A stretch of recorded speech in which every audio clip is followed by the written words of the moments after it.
in the fourth quarter, which was super important there on the defensive end. What a start to a new era and a new season for Žalgiris under Martin Schiller. We were very happy that, after that kind of punch in the face, we could regroup and have a chance to win the game. Lithuanian liftoff at the Žalgirio Arena. There's a new standard setter in town, Martin Schiller.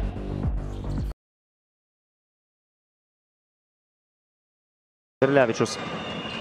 Dar vienas 2-2 su Dabkum ir dar vienas Songailos pražanga ir galiausiai techninė užkalbas. Be abejo,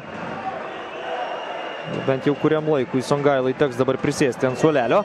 O šiaip jau Gintaro Krapiko komanda yra taisyklė, kad techninę pražangą gavęs žaidėjas keliauja ne ant suolelio, o keliauja į dušą.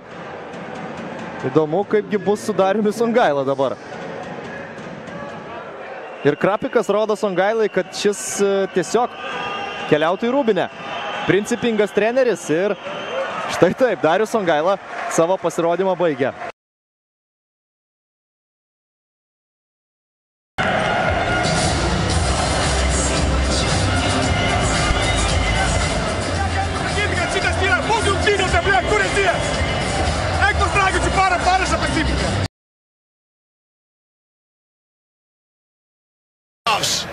They're a quality team.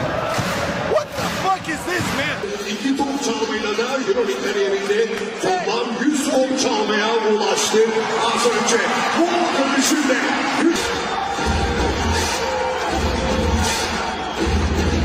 Suaktyvino gynybą Žalgiris.